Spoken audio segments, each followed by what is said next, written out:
Hi, I'm Anushka Rathe, and on behalf of the Mental Health Unit of the Rotaract Club of Caduceus, I welcome you all on today's talk show. Today's topic is women's mental health. Women's mental illnesses are on a rise. 1 out of 5 women suffer from a mental illness. So, to talk about this, we have a wonderful student panel and a very special guest speaker with us. First, I would like to welcome the student panel. We have Ms. Nikita Kumari, Ms. Nivedita Pandey, and Mr. Neelansh Gauba. Okay, so we'll be starting with the talk show. Okay, so we have a small game for our student panel. So it's called True or False, where I'll be stating a few facts, or it could be a lie, and the panelists have to tell me what they think. Starting with the first fact, more than 3/4 of women who have faced extensive physical and sexual violence have experienced life-threatening trauma, and nearly 16% of those have PTSD. True or false?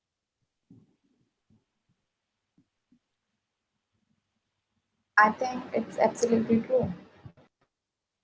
Yeah, according to me also, it is true. Okay, yes, you both are correct. This is a true statement. And now moving on to the second statement. Women are more prone to be dependent on substances like alcohol and drugs compared to men.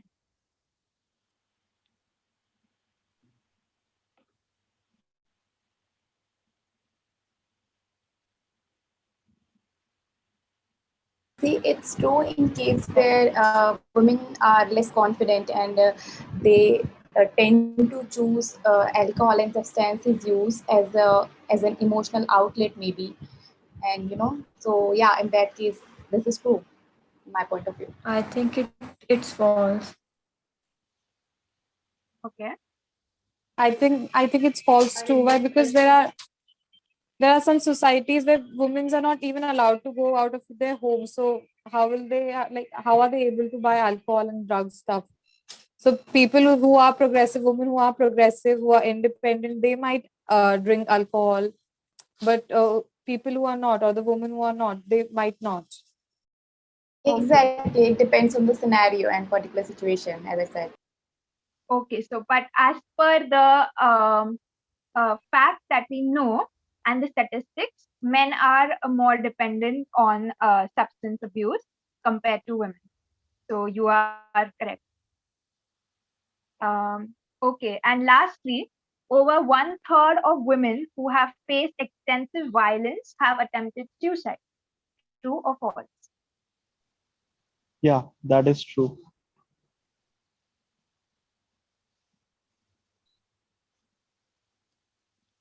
Okay, so yes, you are correct. This is a true statement. Women are more prone to attempting suicide in case of facing violence, no matter physical or sexual. With this, we move on to a question specifically for our panelists. Could you tell me one or two statements or phrases that you have come across that might have affected a woman really severely when it comes to her mental health?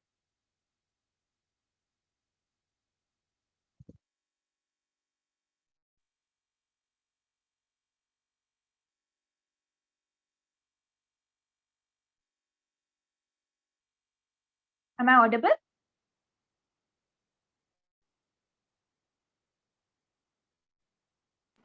Yes, Anushka, there are many things which are affecting women more than men, like phases in particular, as you asked. See, at workplace, there are some things like only men can do, which obviously is affecting women. Like there is no distinguish. There is nothing that can lead to things which are said like only like in our field also, in medical also, there are some courses which are taken up by men only, and there are some women prevalent courses which should not be like this, right? So obviously it affects women and men both, but women are more affected by this. Right, right. Okay, so to talk about the ill effect of such phrases and to answer many of our questions, we have a very special guest with us, Dr. Syeda Ruksheda. I welcome you. Thank you. Thank you, Anushka. She's a well known psychiatrist who's practicing in Mumbai. She's also the co chair of Women's Mental Health Specialty Section of Indian Psychiatric Society and is also the National General Secretary of Indian Association of Biological Psychiatry. For her valuable contribution, she has won several international awards and fellowships, including the fellowship from WHO from South Korea in psychosocial rehabilitation. She works with young adults, teenagers, women, families, and of course, here with us today, she's here to talk about women's mental health.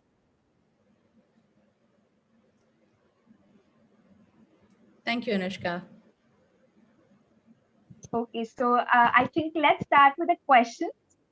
Sure. Um, okay, so the first question I have for you is that several mental health illnesses are more prevalent in women compared to men. Is there a specific reason for it? Um, Health in general is very gender specific, isn't it? And we are only now kind of thinking about it, opening up about it, whether it's mental health or whether there's other health.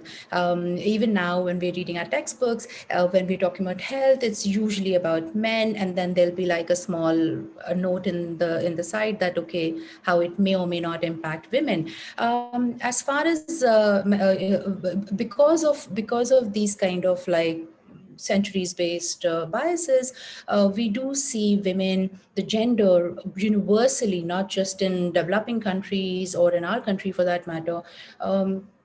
They have unique challenges.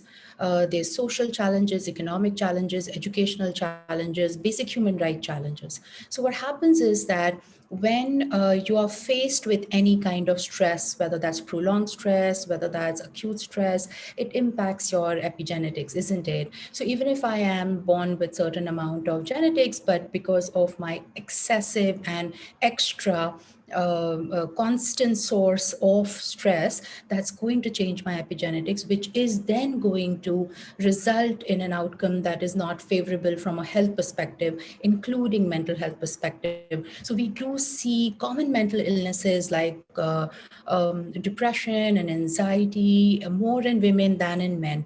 Though statistically speaking, no one illness is more in men or more in women, with a significant amount of difference. But yes, common mental illness definitely has more victims in women than in men. And of course, there's also the diagnosis bias, isn't it? If a woman comes in, there'll be more a psychiatrist or a general physician or any medical staff is going to by default diagnose them with somatoform disorders or depressive disorders. If men come in, by default they're going to label them with antisocial disorders. Men are not diagnosed with borderline personality, but women are. Women don't come up and report their substance abuse or substance use, also forget about abuse and dependence. So statistically, of course, also we do see these variations for a number of reasons that may not be only scientific in terms of biological or biochemical in nature. So yeah. Panelists, would you like to add anything to this? Yes, I would like to reinforce what the doctor said. See, mental disorder can affect men and women both, as doctor said already. But yes, I have also seen this, that women are more prone to depression due to many specific reasons are there. Some of them we can list here, like sexual violence, domestic violence, which has increased in COVID times, right? So yes, these all things might lead to the discussion that we are having right now. And talking about statistics, I have also a statistic which tells that 41.9% women are affected by depression, whereas 23.9% men are affected. So definitely this is right. And yes, thank you, doctor. Thanks. So I just want to underline and reiterate the fact that whatever stresses that they may be, including gender violence or intimate partner violence, they are factors that are then going to trigger mental illnesses. They are not the reasons or causes, because there's so much of misinformation and stigma about mental illness and mental health also, that these small little kind of differences are not just semantics. They're important for us to kind of state it in a way. Simple things like nobody commits suicide, they die of suicide. The same way we don't say somebody committed a cardiac arrest or somebody committed a renal failure. So we don't want to say somebody committed suicide. We definitely say somebody died of suicide, unfortunately, or things like that. Thank you so much, Doctor. Moving on to the next question. What are the specific mental illnesses that you have come across in your female clients? With regards to women. Yes, yes, ma'am. Right. Like, again, the universal data suggests when you see women, there are more women that you are going to see with suffering from common mental illnesses, not only because of they're more common in women, but they're just generally more common in the population, isn't it? Whereas like serious psychiatric illnesses like schizophrenia or bipolar impact from 1 to 2% of population. So of course, we're going to see more number of depression, let's say, or anxiety than we're going to see schizophrenia and bipolar. And again, these are very socio-culturally based, isn't it? So if I'm sitting in an urban center like Mumbai, the presenting complaints might be very different, and maybe the somatoform disorders are a little less in number. The more I go in smaller cities, smaller tier cities or rural areas, the somatoform disorders may increase again. The possession state or the dissociative disorders that we might see in a rural area far outnumber than what we may see in an urban area. So again, when we say that, okay, how women are presenting, we do want to take that into the geo-social cultural backgrounds and that demographic as well. Of course, we do see a lot of PTSD that is undiagnosed. So the post-traumatic stress disorder because of sexual harassment or sexual abuse, child sexual abuse that we see, we don't even ask. That question should be asked to every person who's seeing a medical professional, whether it's a doctor, a nurse, or a social worker, whether it's a woman or a man. You should ask for these kind of abuses, because that again is going to throw some light into the existing psychopathology probably, or even other illnesses. Thank you, doctor. That was very insightful. Student panelist. Yes, Anushka, like the doctor said, it's all depend on socio culture, where women is belonging, from where women is belonging, or for instance, men also. So yes, culture plays a very major role in this, because there are, specifically in India, where women are being expected socially, culturally, and which is obviously not right, and it leads to mental health illness. So yes, and depression, anxiety obviously are more common than other sort of disorders. So yes, I think that's all I would like to add. Okay, thank you so much. Moving on to the next question. So in today's world, we say it's more developed, it's less patriarchal compared to before. However, women still tend to face obstacles when it comes to education or work rights, and there's a lot of discrimination. So in this case, how would you advise a woman to deal with it? So statistically, scientifically based, isn't it? And we all talk about from an evidence-based point of view, when a woman is aware, and I'm going to use the word aware and not educated in that sense, because the minute we say educated, we think of formal education only. If a woman is aware of how to take care of herself, what should she be doing for herself and for her children, there are better outcomes in terms of health as well as social development. And in a with health with gender, you cannot separate social as well as physical health, isn't it? And mental health is part of physical health. When women are more aware, okay, these are the signs to look for, this is what you're going to do, this is what you should do. Like, let's take up infant maternal mortality, right?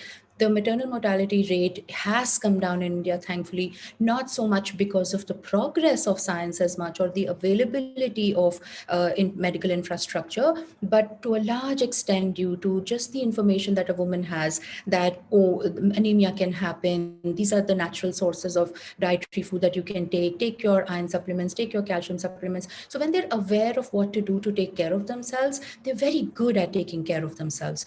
So I think awareness, especially in women, in terms of what they should be doing for their health as well as their social mobility, upward social mobility, is one of the basic things that we need to start. Even when you look at, when we talk about mental health literacy, we do follow the pattern of, let's say, when we were talking about cardiac health, right? When everybody understood, oh, these are good foods, these are bad foods, these are good lifestyle, these are bad lifestyles. So that package was what the preventive medical sciences is talking about. And again, like I said, awareness is very important. In terms of what to do, but up after the awareness definitely comes the support, right? Like, even if I know that, okay, yeah, if I am getting EPs or abused, I should go and report it. But then I should have that confidence also, that if I'm going to go report it, it's going to get reported, right? So and we definitely want to not just put the burden on this on women. He for she is very, very important. The thankfully the younger generations are a little bit better in terms of gender parity and everything, so they understand what equality really actually means, and they don't get kind of, so they're better because they're more informed, they're better, and they see the better outcomes when there's more equality, better outcomes for men and women if there is equality. So of course, education, awareness, and social support, and the infrastructure that requires definitely has to go hand in hand for a woman to be able to take care of themselves and to take, figure out when she does require to go, because we still know that, we are struggling with so many issues. A girl is still struggling to be born, right?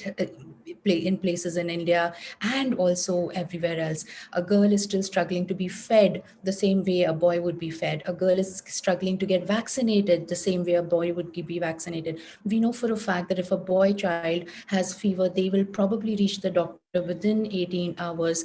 But if a girl child gets a fever, she'll probably reach the doctor between 24 to 36 hours. So there are a lot of these kind of even health related biases. Number of beds, when we look at it, occupied by men versus women, we understand that these are all inequalities that need to be addressed. And also women, when they complain about pain, get hurt less than men when they complain about pain, because they are assumed that, oh, this is psychosomatic. So a lot of bias in the medical community, bias in medical teachings, bias in medical textbooks, all of that also needs to get corrected. And frankly, if change happens, and if change happens collectively on a systemic level, there are definitely, the change is easier, and of course then the outcomes are better. And so undergraduate training is something that we definitely want to, emphasize more on. If we have to talk about more women's health, and not just men's health with a side note or a footnote on women. Right. After a very insightful answer from our doctor, I would like to ask the student panelists to share their view on it. Good evening, doctor. Uh, as very rightly said by you, being aware is the most important prerequisite to bring any change. Like, even if there is a revolution, there is an internal burning desire to bring change. But for that change, you have to know what is wrong and what is right. And for that, being informed and being aware is a very big necessity. So, rightly said by doctor that a woman has to be aware about what wrongdoings are they have been doing in their lives, and also like what should be done in order to relieve that. And it is a harsh reality, but still, gender discrimination, even in companies, still persists. Like companies have reported that they are highly committed to gender diversity, but that commitment had not resulted into a meaningful progress. Like still, there is a high gender wage gap among the businesses, and also this discrimination also translates into underrepresentation of women in most higher senior level leadership positions. Like according to a research by the Harvard Business Review, men hold up approximately 62% of the manager position as compared to only 38 positions by women, 38% by women. And all of this leads to lack of confidence and also internalization of the blame. Like women feel that all of the traumatic experience that happened was somehow related to their mistakes. So being informed and being aware that this is not caused by us rather than the society is very important. And as rightly said, there has to be a plan of action. Many a times there are medical facilities available, but there is no knowledge in the people that what should be done right now and what is the most important step to be taken and the next order of things to be done. So rightly said by ma'am, awareness will lead to a better plan of action, thus resulting in a better, lesser mortality rate in females. And all of this is by awareness only. Thank you so much, Mr. Nilanj. Now I would like to ask Doctor that how is the economic transitioning affecting women's mental health?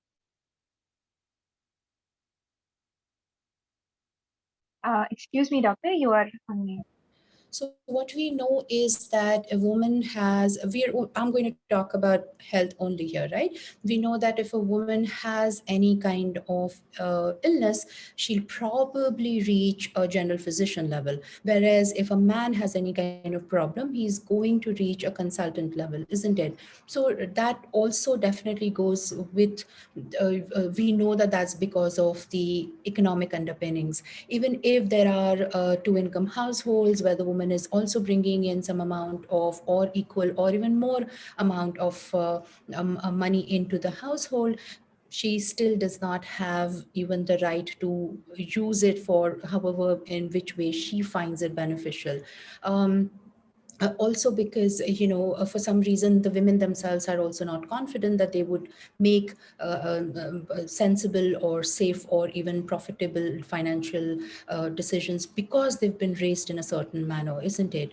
So that kind of conditioning and that kind of societal bias also is going to take a long time to overcome. Having said that, when a woman does have a more economic freedom, then their choices definitely differ, and most of the times they differ for the betterment of themselves as well as the extended community. Just like how Nilansh was saying that, in the workforce and what we are seeing right now, well, we do know that there is a lot of women who are unseen, they're invisible. You will see a man who's probably getting a wage, but his wife is also doing the labor, right? Whether that's in farms or construction sites or wherever you're seeing them. Now we cannot really nowadays talk about anything, whether that's social or whether that's health-wise, without talking about the impact of COVID and the pandemic, isn't it? Because of the COVID and the pandemic, a lot many women have in fact further dropped down in the economic freedom ladder than they've had, that kind of freedom that they had even before it. Not only because of a lot of job loss, because it was an option between her leaving the job or him leaving the job. Naturally, she in turn just left the job, whether that was by mutual consent or by consideration, or it was just kind of like forced upon her. Or when the companies were letting go, they were letting go of more women employees, isn't it? And of course, the unpaid work that we talk about, where the woman is taking care of the household and the elderlies and the young people, childcare, teaching the children. So all of that unpaid labor also impacts economically as far as the woman is concerned, because she doesn't have there's no value for her money, for her work, isn't it? So it's not just in the matter of like number of rupees, but the economic impact also comes with,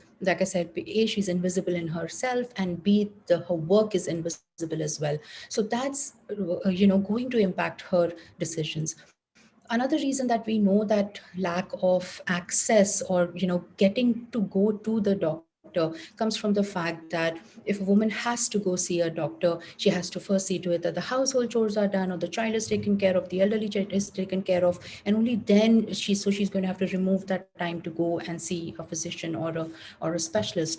Whereas in men, if they need to do something, they can just kind of go ahead and schedule. I'm a woman, I work with fantastically, amazingly inspiring women. When we are having a meeting, we're always aware of that, okay, this from this time to this time I cannot, because there's dinner and then there's this. I have yet to hear of a male colleague of mine saying that, oh, he has dinner chores and that's why, or lunch chores or whatever, that's the reason he cannot make the meeting at that particular time. So like I said, the economic restrictions comes because of invisibility in a lot of sense. So yeah. Thank you so much, Doctor. Student panelists, your thoughts? Yeah, actually, like the doctor said, economic, see, in my point of view, economic status lead to different problems, which include women mental health, right? Like the doctor said, if a woman had to go to the doctor, she need to plan everything. And she also thinks about how, how appropriate and how right time it is to go to the doctor. Chahe wo kitna bhi it is, necessary and required. So another thing that I feel is, which is indirectly related to economic status, that we are not talking about menstruation. Some women experience a severe menstrual pain, but it is not being addressed, right? It is taken as for granted that it belongs to her, but it doesn't, right? You should talk about her. You should go to doctor. You should take medications for it. This is preventable to a extent or a measure. So yeah, more these things are more affecting the women who belong to a lower economic strata. So yes, definitely it is very important. And like the doctor said, there some things are understood, like leaving the job. It is understood that if there is a choice, there is not a choice even. Women have to leave the job. So obviously this is affecting women mental health. And what I'm looking forward that we'll address these problems at a bigger level, and we'll be able to make it. Thank you. So, Nivedita, I completely agree with you. And, when it comes to mental health specifically, then there's another added layer of stigma and all of that, isn't it? So I was sitting in my general OPD, where I occasionally do give out physician samples for with people who can't afford. So there's this lady who's been coming to me for a lot of time, for a lot of years. So I know that financially she's okay. She's not very, very, she can't, it's not like she can't afford medications, even though she's transition from coming to me in private to coming to me in general OPD. So, when she was asking very hesitantly that can she get those samples? And I was like, why? Why do you need to take these samples? These are for poor people. So she's like, oh, I can ask for like an iPhone, but I can't ask for money for medications for my mental health. So when you add that layer of stigma about mental health, and that just refusal that there is psychiatric illnesses are illnesses themselves, that again, like, is a huge setback. And then what people don't understand when we're talking about economy, right? If you're investing in health, you're investing in economy. So that 1 rupee is going to actually pan out into 100 rupees. So I guess if we wisen up more, we will see more changes economically as well, because we are investing that 1 rupee. Right. I completely agree with this. And I think this is a very important point that has to be addressed by many people now. Moving on to another question. As a woman myself, we all tend to deal with a lot of issues when it comes to our safety and security. We always have to be on guard when it comes to certain situations. How would you suggest that we cope up with it better? Um, so the first thing is train the boys and train the men, right? If the burden of my safety is on my shoulders, it doesn't make me feel very confident about it, isn't it? As a woman, I give, like when I'm doing couples counseling or pre-marriage counseling, one of the things that I will say is that, remember, if you want to storm out of the house in the middle of an argument, you can, but if she wants to do it, she can't, because then she has to think about, is she appropriately dressed, what time is it lit, does she have the phone, does the phone has charge in it, does she have any money, is she going to, so she can't even cross a road without already thinking about so many things, isn't it? So that kind of emotional work that your brain does, right? It's a brain activity, adds to the burden of a daily life and reduces your health parameter that most men won't understand. I remember one incident where I look after a family, and we were having a discussion with the brother, and he was like, "Why would my sister get scared of me?" So I'm like, "No, she's not scared of you because you are bad or you have that, but she's scared of the power that you may have." So it's an urban family. They're sitting and discussing. She wants to go for a concert, and so she's asking permission from the parents, and she's so scared that he might just turn around and just very casually say, "Oh, these concerts are useless, stupid things, and people just get drunk there." He will say that, and that means she can't go for the conference. So he didn't understand the power that he has just by being a male. And where this family is very liberal, there is hardly any kind of gender issues that are going on. So when we are talking about the safety as such, right, like I said, it has to start with the men. I cannot be made responsible for what I'm wearing. So I tell people I can get raped if I'm wearing a bikini, and I can get raped if I'm wearing a burqa. So it's not about me, right? I'm not the one getting raped. Somebody is raping me. So again, those verbs and pronouns definitely need to change. But the onus of a woman's safety is not on women.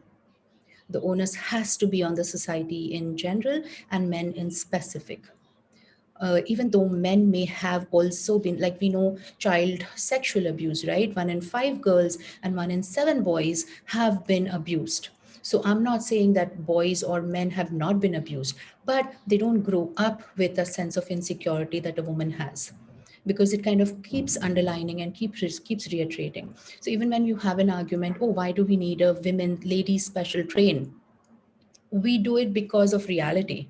The minute the society gets a little bit more safer for women, I would be the first one to be happy to say that, yes, take away the women's train. But right now, that's something that is absolutely required and essential. So that just that one thing, that, okay, I have a woman's train, local train that I can use to get to work, allows me to get to work. Right. So as far as what we can do is, women are already doing it. When I reach home, I will text my friend saying that I reached home. Right. When if my friend is going to go by local transport and I have a car, I'll tell her, no, I'll drop you. Right. So we're already taking care of what we need to do. Now it's not on us, it's on the men and the society in general.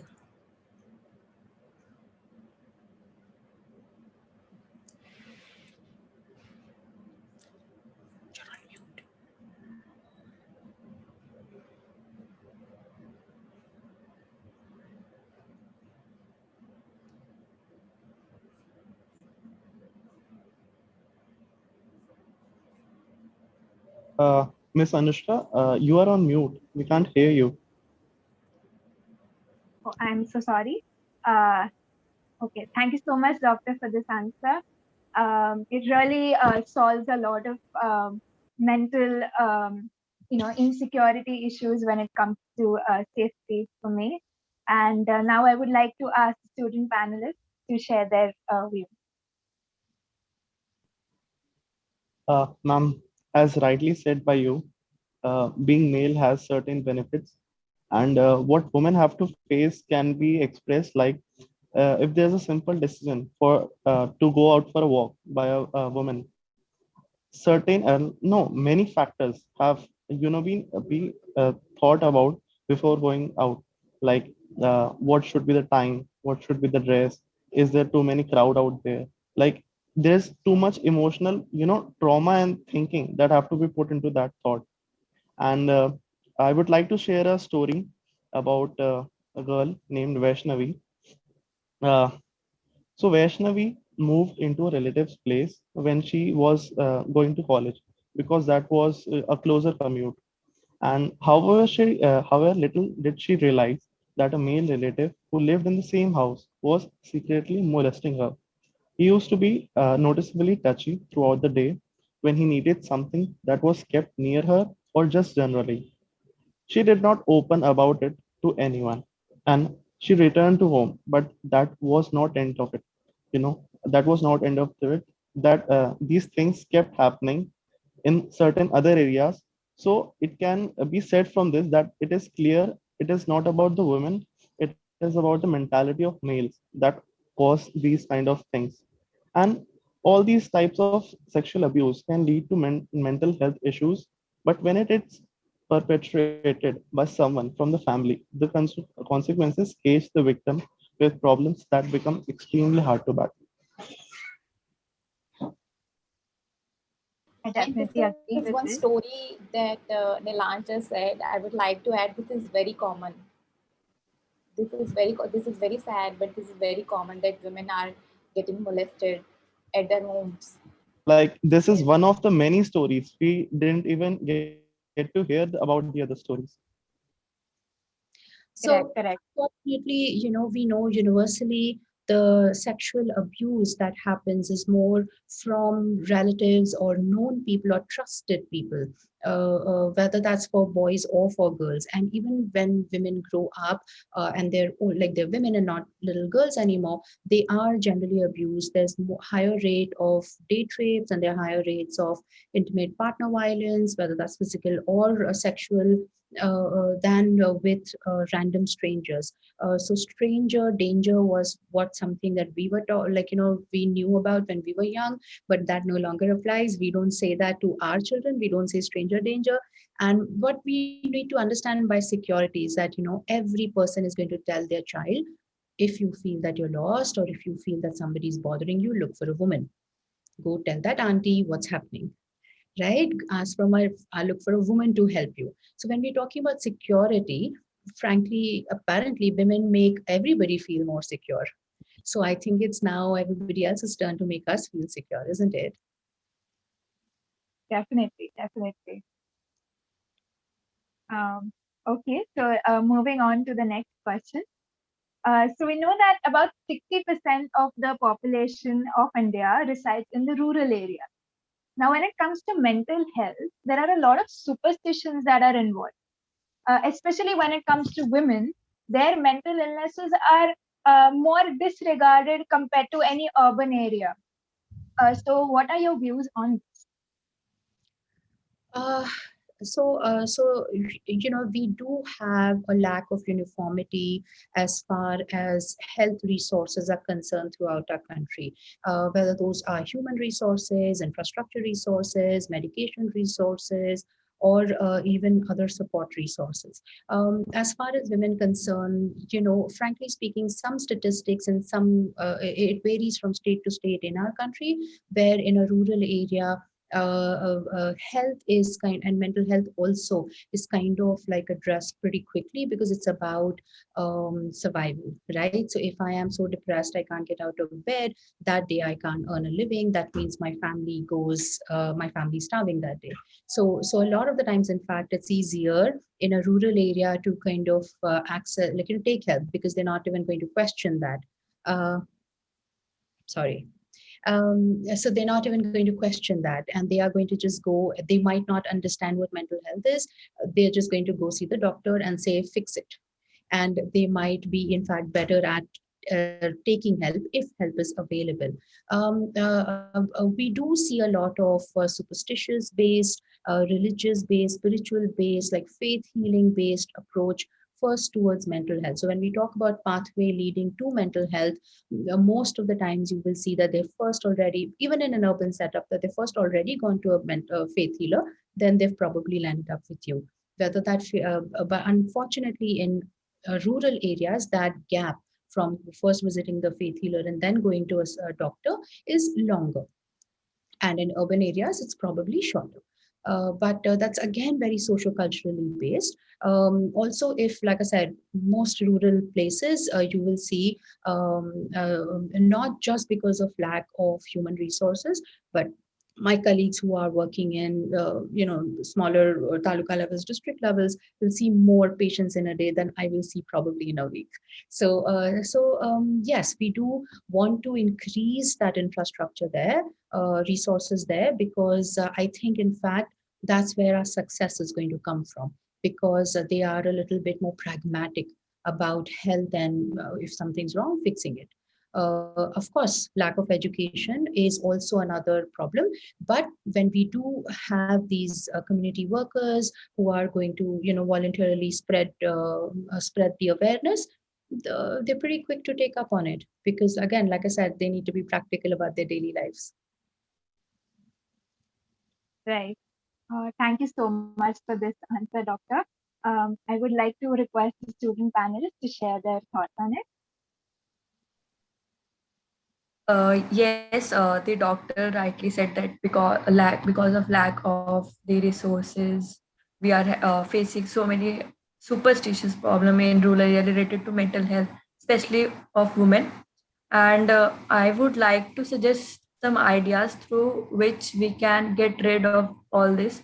Like we can conduct awareness programs in rural areas, and we can have some volunteers who are not superstitious, and they may help in removing all these thoughts about why small things bother. Like in rural areas, we have seen that anything little happen, they go to doctor and they just want a solution, and they are so into superstition that it's hardly to believe that they uh, they won't help each other. But there's lack of communication amongst them also. So we should help them in getting their uh, lack of communication gap. So they would help. As I want to say, the Swami Vivekanand once said that we are what our thoughts have made us. So we should take care about what you think, and words are secondary. Thoughts live and they travel far. So I would like to say that yes, through these ideas, we can get all of the problems related to superstitions in rural areas. Yeah, Nikita, at this point, I'm going to add that even like in rural areas, what would actually really maybe be faster and easier is that even in rural areas, we know a woman will reach a gynecologist for obstetric reasons. So if we are, going to work with that group who's working in perinatal health, pre-pregnancy, pregnancy, and post-pregnancy, I think, and if we are, and they're already kind of absorbing a lot of information as a sponge, especially if it's a new mom, she's trying to learn more and understand more. And, she probably has a little bit more time where she's socially, even like the rest is socially sanctioned. So she has time to gather that information and think about it and learn about it. So yeah, those agencies that are already working with maternal and infant health, we could definitely partner up with them and maybe reach more women faster. Right. I think this is a very great solution that we have seen here. So now moving on to another question. So we often see in movies that women with mental illnesses are portrayed crazy. So they cut their hair impulsively, or some may even commit a crime. While when we see a male portrayed with mental illness, he is more artistic, or he's using this illness as something to invest in his creativity. So why do you think women are portrayed this way in movies? Because women are always undervalued anyway, right? I mean, at best, they're pretty dumb little things. And if they're doing some, and if they happen to have a psychiatric illness, then they can only just go cray cray.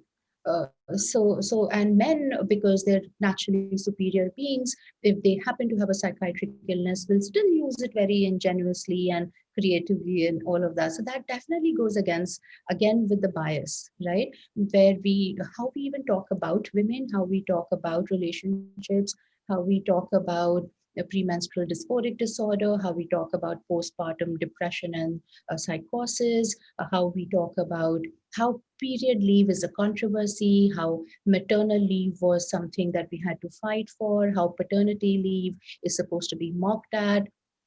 So all of these kind of biases definitely go against women, and that does not spare the portrayal of mentally ill in movies either. Because also women, most men want to look at women as soft and nice and sweet and gentle, never say never get angry, and if you're getting angry, that means there must be something wrong. Otherwise, how can you like ever be anything but nice and worshipful and sacrificing and all of that. So it doesn't, so the society does not look at women as human beings.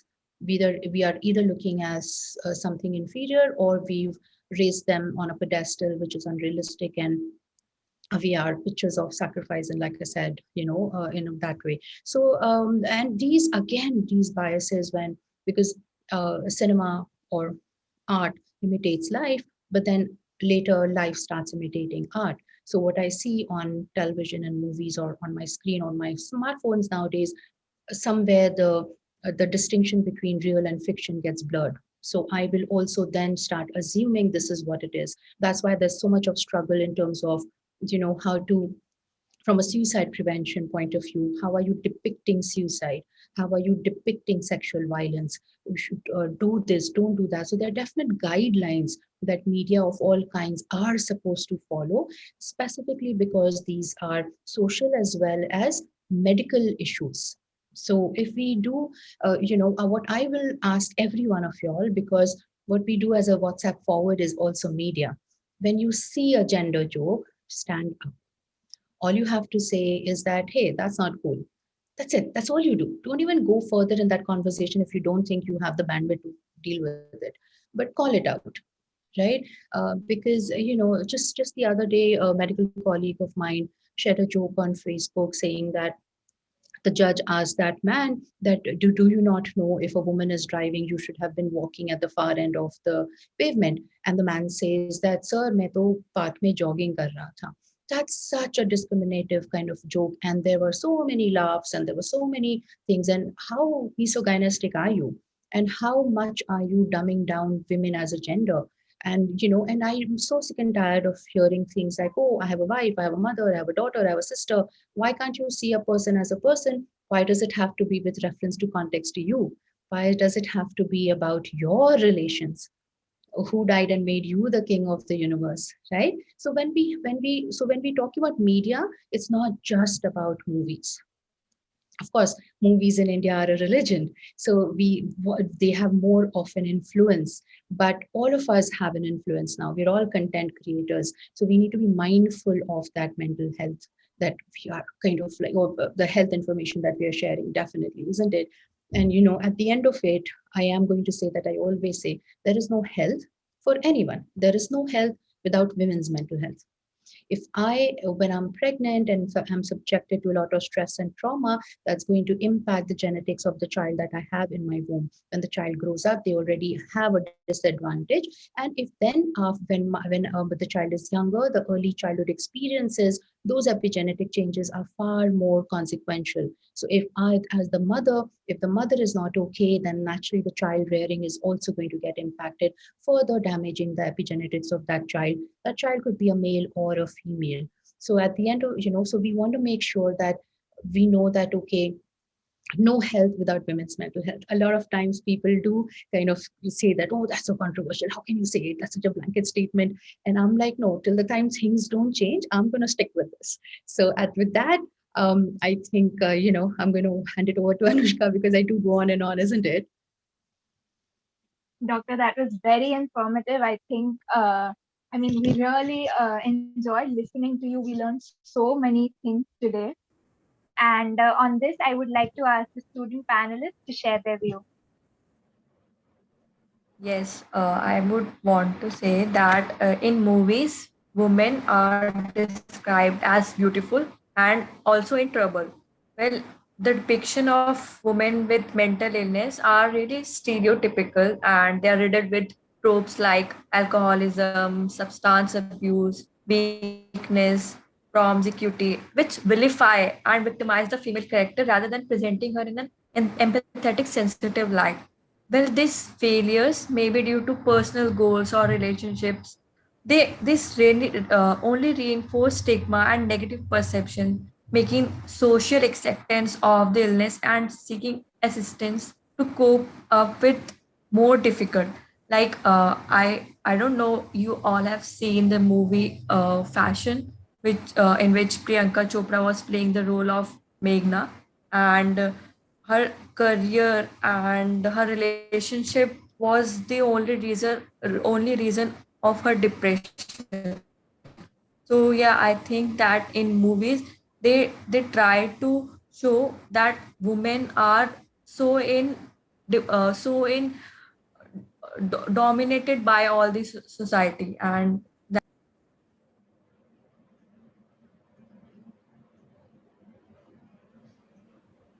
Yes, and also, the doctor said, this nowadays the distinction between real and fictional is getting blurred. It is a very powerful statement, and it is very common nowadays. Talking about this, uh, as we have seen in movies, like if we talk about women-based comedy, have you all seen how dumb it is? Whereas men-based comedy is so intelligent. Why? So women are being depicted as very dumb and doing dumb kind of things, and whereas man is being depicted as doing very intelligent things, like he can make jokes on politics, whereas women are making jokes on, I don't know, maybe relationship, or maybe even even more insignificant things. So I think, yes, we need to deal with these things to make a change in our society, and I'm hopefully looking forward to it. We all are looking forward to it. So yes, this is a very valid point in my point of view also.